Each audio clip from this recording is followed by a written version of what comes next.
আসসালামু আলাইকুম। কি অবস্থা সবার? আশা করি সবাই ভালো আছো এবং আমিও ভালো আছি। আজকে আমরা নবম দশম শ্রেণী 3.1 অধ্যায়ের 3 নম্বর অঙ্কটি আমরা করব। দেখো 3 নম্বর অঙ্কটিতে কি আছে? ab = 4 এবং ab = 60 হলে a + b এর মান কত? অর্থাৎ আমাদের বের করতে বলছে কি a + b এর মান। এখন আমাদের a + b এর মানটা যদি বের করতে হয় তাহলে আমাদের প্রথমে a + b হোল স্কয়ার সমান সমান a minus b whole square plus 4ab এই সূত্রটা জানতে হবে। অর্থাৎ কি আছে দেখো a plus b whole square সমান সমান a minus b whole square plus 4ab। তাহলে আমরা যদি অঙ্কটা করি দেখো আমরা কিভাবে করতে পারি। আমরা লিখব আমরা জানি কি আছে, আমরা জানি a plus b whole square সমান সমান a minus b whole square plus 4ab।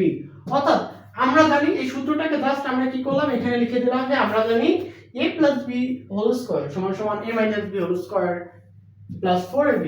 দেখো এখন যদি আমরা উপরে যে মানটা দেওয়া আছে আমরা যদি এই মানটা এখন এই সূত্রের মধ্যে লিখি তাহলে আমরা কি লিখব দেখো a minus b এর মানটা কত 4। তাই কি 4 তার উপরে কি আছে একটা স্কয়ার প্লাস এর জায়গায় আমরা প্লাস লিখলাম এবং 4 এর জায়গায় আমরা কত লিখলাম 4 এবং ab এর মানটা কত ab এর মানটা দেওয়া আছে 60 এবং এই ab এই 4 এর সাথে কি আকারে আছে গুণ আকারে। তাহলে কি হবে 4 গুণন 60। এখন আমরা দেখি 4 এর যদি আমরা স্কয়ার করি তাহলে কত হবে 4 গুণন 4 16 যোগ যদি আমরা 4 এর সাথে এবার আমরা কি করব 4 গুণন 60 4 গুণন 60 তে কত হবে 60 into 4 equal 240।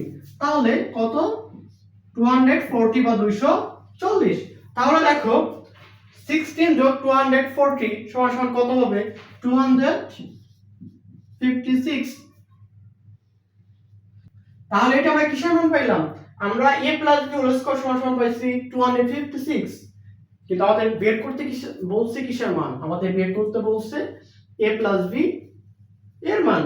তাহলে আমরা কি করব এখন এই স্কয়ারটাকে আমাদের সরাইতে হবে।